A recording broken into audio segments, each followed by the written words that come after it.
inferno não existe, como que você me explica a passagem de Apocalipse 20, versículo 10, onde diz que o diabo, o sedutor deles, foi lançado para o lago de fogo e enxofre, onde já se encontram não só a besta, como também o falso profeta, e serão atormentados de dia e de noite pelos séculos dos séculos? Primeiramente, é muito importante entender que há palavras simbólicas no livro de Apocalipse e gostaria de identificar algumas presentes nesse texto para que possamos compreender melhor. Lembrando que a Bíblia se auto-explica, então não precisamos criar interpretações. Bom, o diabo, o dragão, a antiga serpente descrita em Gênesis 3, nós já conhecemos. Sim, todos nós já conhecemos a antiga serpente. Besta é sinônimo de animal e, de acordo com Daniel 7, versículo 17, animal significa reino. Portanto, a besta de Apocalipse 13, versículo 1, que emerge do mar, é um reino que sairá do povo. Pois a palavra mar, que também é sinônimo de águas, de acordo com Apocalipse 17, versículo 15, significa povos. O falso profeta, o anticristo, de acordo com 2 Tessalonicenses 2, nos versículos 13 e 4, surgiria dentro da igreja,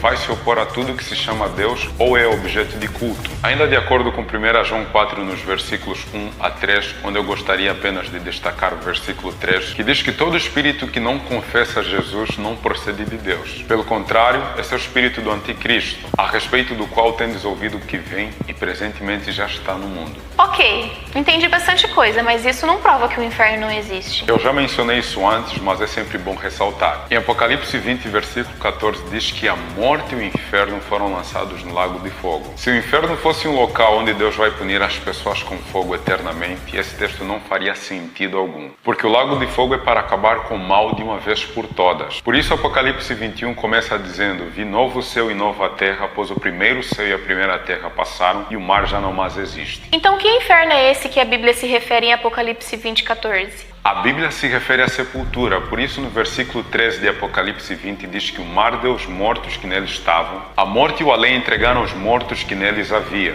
Estou começando a entender. Em Apocalipse 20 diz que Satanás será acorrentado e preso no abismo por um período de 1000 anos. Que abismo é esse? Não seria o inferno? Em Gênesis 1, no versículo 2, diz que a terra, porém, estava sem forma e vazia. Havia trevas sobre a face do abismo, ou seja, abismo e a terra decaída, abalada pela segunda vinda de Cristo. A prisão de Satanás durante os 1000 anos é simbólica, pois ele não terá quem tentar. Durante este período, Satanás e seus anjos ficarão circunstancialmente presos, contemplando o resultado da sua obra de morte e destruição. E durante os 1000 anos, onde estarão salvos? Apocalipse 20, versículo 4 diz que durante os 1000 anos os salvos estarão nos céus, participando do juízo comprobatório, para que não restem dúvida entre os salvos que Deus foi justo. E depois dos 1000 anos, o que vai acontecer? Em Apocalipse 20, nos versículos 7 ao 10, diz que depois dos 1000 anos Satanás será solto por pouco tempo. O que implica dizer que os ímpios vão ressuscitar. Exatamente! Com isso, Satanás vai ter novamente a quem tentar. Por isso, ele sairá seduzindo todas as nações para a peleja, para atacarem a cidade santa, de Apocalipse 21, 10 a 27. No final do versículo 9 de Apocalipse 20, diz que e desceu fogo do céu e os consumiu. Ponto. E o versículo 10 apenas realça o que é a destruição definitiva, ou seja, foram destruídos para sempre. Já não mais haverá espaço para o mal. Uau, que fantástico! No final do versículo 41 de Mateus 25, podemos entender que o final de Satanás e seus anjos é certo. Você hoje tem a opção de escolher andar com Cristo para viver eternamente ou ter o mesmo fim que Satanás e seus anjos. Escolhe após a vida para que vivas tu e a tua descendência.